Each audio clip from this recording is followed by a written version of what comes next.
देखिए, पिछली सरकारों ने DSSB के माध्यम से जो परीक्षाएं होती हैं उन्हें कंडक्ट ही नहीं कराया। जो बच्चे टीचर बनना चाहते हैं उनको DSSB एग्जाम करता है। अपनी मिनिमम एलिजिबिलिटी अटेन करते करते ही 24-25 वर्ष की आयु हो जाती है और 30 वर्ष उसकी एज है। सरकारों के न कराने के कारण और बाद में जो RR चेंज हुए हैं भारत सरकार में देश भर के लिए, उन बच्चों की आयु खत्म हो गई थी परीक्षा में बैठने की और DSSB का एक नोटिफिकेशन जारी हुआ था कि मार्च में एग्जाम होंगे।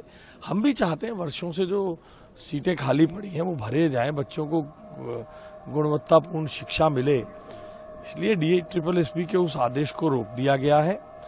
नया तिथि जारी की जाएगी जब इनकी आयु सीमा में रिलैक्सेशन उपलब्ध करा दी जाएगी। फर्दर प्रोसेस थोड़ा आप बस इतना ही समझिए कि सरकार इनको आयु बढ़ाकर इनको रिलैक्स करके मानवता के आधार पर, क्योंकि 25 साल तो वैसे ही अटेन करने में हो जाती है, इतने वर्षों तक पिछली सरकारों ने एग्जाम नहीं कराए।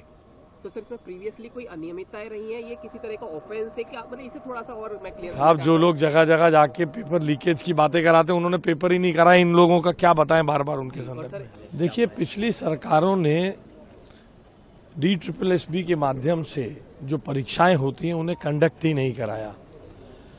जो बच्चे टीचर बनना चाहते हैं उनको DSSB एग्जाम करता है।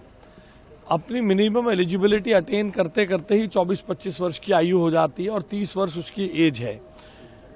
सरकारों के न कराने के कारण और बाद में जो RR चेंज हुए हैं भारत सरकार में देश भर के लिए, उन बच्चों की आयु खत्म हो गई थी परीक्षा में बैठने की और DSSB का एक नोटिफिकेशन जारी हुआ था कि मार्च में एग्जाम होंगे।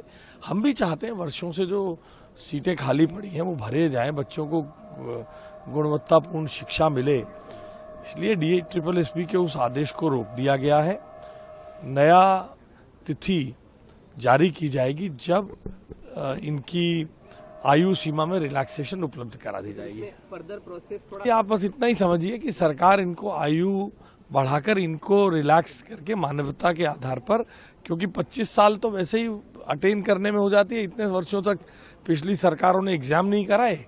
तो सर इसमें प्रीवियसली कोई अनियमितताएं रही हैं, ये किसी तरह का ऑफेंस है क्या, मतलब इसे थोड़ा सा और मैं क्लियर। साहब, जो लोग जगह जगह जाके पेपर लीकेज की बातें कराते हैं उन्होंने पेपर ही नहीं कराए, इन लोगों का क्या बताएं बार बार उनके संदर्भ में।